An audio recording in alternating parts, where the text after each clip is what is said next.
에베네셀의 이진수입니다. 저는 경북 예천에서 살다가 23살이 되던 2003년에 가족 모두가 대구로 이사 오게 되었습니다.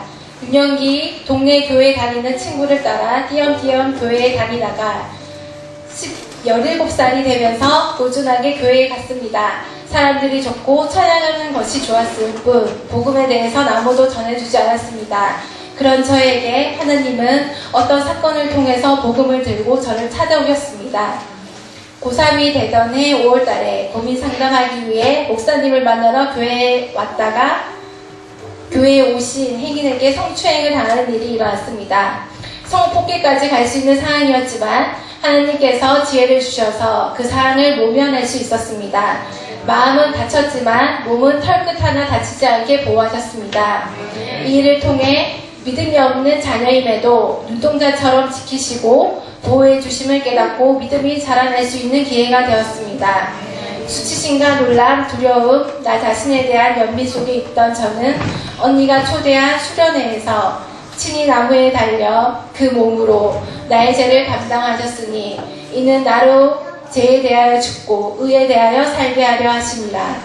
그가 채찍에 맞음으로 내가 나음을 얻었나니 베드로전서 2장 24절 말씀을 마음으로 믿고 구원을 받았습니다. 그 후 삶의 여러 문제 속에 내가 예수님을 십자가에 못 박은 죄인임을 알게 해주셨습니다. 20대 초반 결핵으로 약을 먹고 몸이 약할 때 2, 3년을 집에서 요양하면서 잠재대에 있었던 엄마와의 갈등이 극에 달했던 일, 결혼 후 2, 3년을 시어머니와 한 집에서 살면서 말에 상처 입고 사사건건 부딪히는 스트레스로 분노의 감정이 나와 다투고 때로는 꾹꾹 참아야 하는 극한의 상황들, 이러한 문제들을 통해 내가 얼마나 이기적인지, 나에게 상처 준 이들을 향한 미움이 얼마나 가득한지, 미워하고 분노하는 감정이 있을 때 얼마나 악해질 수 있는지 알게 해주셨습니다. 살인을 하지 않았을 뿐이지 제 자신이 살인자임을 알게 해주셨습니다. 그런데 요한계시록 3장 20절 말씀, 볼지어다 내가 문 밖에 서서 두드리노니 누구든지 내 음성을 듣고 문을 열면 내가 그에게로 들어가 그와 더불어 먹고 나는 그와 더불어 먹으리라. 와 같이 십자가를 통해 내 죄가 용서받고 예수님과 이런 관계가 되었다는 것이 너무 행복했습니다. 진정한 행복을 찾는 말씀이었습니다. 예수님의 보혈을 의지하며 살게 되었습니다.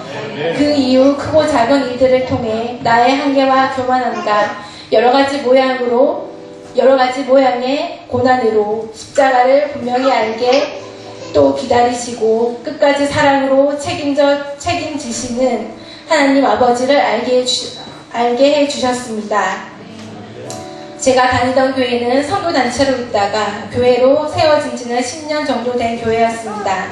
교회가 뜨겁게 움직이던 시점에는 제가 어린아이의 신앙이었고 조금 자라나 눈을 떠 은혜를 간구할 때에는 소속된 팀이 그 갈급함을 채워주지 못했습니다.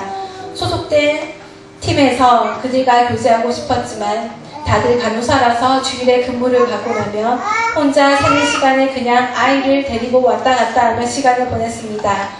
3년을 함께해도 교제가 거의 안 되는 상황이었습니다. 팀의 집사님들이 저보다 10살 정도 많으신 분들이었는데 어느 날 그분들을 보니 자기 생활과 자아실현을 위해 직장에 다니면서 현실 앞에 신앙을 제대로 세우지 못하고 있는 것을 보면서 10년 후에 저의 모습이 저렇게 되면 어떡할까, 정말 하나님 안에서 주님을 위해 정신 똑바로 차려야겠다는 경각심이 일어났습니다. 그리고 작년 초부터 새로이 갈 교회를 두고 기도하고 있던 중이었습니다. 혼자 계속 기도하다가 작년 가을쯤 극동방송 중보기도 아카데미를 가게 되었고 김대원 목사님과 우리 교회를 알게 되었습니다. 그리고 극동방송을 가게 하셔서 선포되는 말씀을 듣게 하신 이유가 바로 내 기도의 응답임을 알게 되었습니다. 정든 사람들을 떠나는 것 쉽지는 않았지만 12월쯤에 큰 숨 맑은 샘 교회로 결단하고 가족에게 알렸는데 반응이 부정적이었고 이왕 이렇게 된 거 집 가까운 칠곡에 있는 교회에 나가라는 반응이었습니다.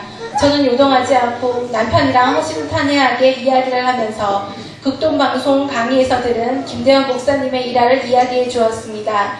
그 이야기를 듣고 있던 남편이 눈물을 흘리고 훌쩍거렸습니다. 그 후 남편은 적극적으로 교회에 가라고 밀어주었습니다. 늘 내가 아이들을 데리고 교회 가는 것에 방관하던 남편이었는데 금요기도 이야기를 꺼내니 자기가 아이들을 데리고 교회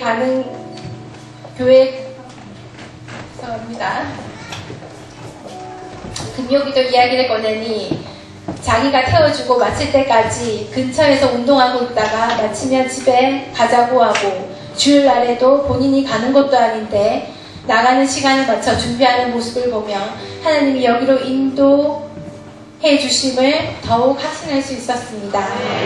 셀 예배를 드리면서 하나님 안에 거하기 위해 몸부림치고 비전과 사명 위에 자신을 돌보며 삶의 첫자리에 두고 열심을 내는 모습들, 붙여주신 영혼을 향한 간신과 사랑, 말없이 섬기는 모습, 서로 간에 마음의 벽이 없는 끈끈한 관계들이 저에게 은혜가 되었습니다. 매주 드리는 예배에 십자가 은혜를 부어주시고 우리 아이들뿐 아니라 조카들도 적응 잘하게 되었습니다. 지난주 회복 캠프 상강 마친 후 기도 중에 2011년 11월 시어머니와 따로 살기로 말이 나온 상황을 떠올리게 하셨습니다. 어머니는 저랑 있기 힘드신지 동생 집에 잠깐 가 계셨고 남편은 상황에 눌려 공황장애 증상이 있었고 저도 어디에도 말할 곳 없어 고통 중에 버티고 있었습니다. 이 상황을 어찌 해결해야 할지 내가 할 수 있는 것이 아무것도 없어서 울며 절규하며 하나님을 불렀지만 아무런 위로나 회복이 없었습니다. 그때의 상황을 떠올리며 이렇게 매달리는 나에게 이러실 분이 아닌데 왜 하나님은 나를 도와주지 않고 그 철저한 외로움 속에 내버려 두셨나 하는 질문을 하는 순간 하나님의 음성이 가슴에 박혔습니다. 너와 함께 있고 도와주고 위로해주고 싶었으나 내 속에 있는 너의 죄 때문에 나를 나타낼 수 없고 가까이 할 수 없었다고 말씀해 주셨습니다. 그 순간 힘들었던 모든 순간이 다 회복되고 내가 왜 힘들었는지, 왜 살아있는데 죽은 자와 같이 아무 힘이 없었는지 분명히 알게 해주셨습니다. 죄 때문에 아버지를 만날 수 없었다는 것을 알고 마음속에 더 거룩하게 살고자 하는 마음을 주시고 아버지를 더 경외하고자 하는 마음을 또한 주셨습니다. 저는 이 모든 상황을 통해서 우리 교회로 인도해 주신 하나님의 뜻을 확신해 가고 있습니다. 앞으로 저에게 더 놀라운 일을 하실 하나님 아버지가 기대됩니다. 20년 넘게 세상에서 나로 살아온 나를 십자가에 매일 못 박으며 복음의 능력이 내 작은 부분에서까지 나타나도록 피 묻은 십자가를 붙들고 몸부림치며 살겠습니다. 이제 시작한 양육 훈련을 통해 비전을 따라 내가 비본질에 허비했던 모든 에너지를 본질에 쏟으며 나아가겠습니다.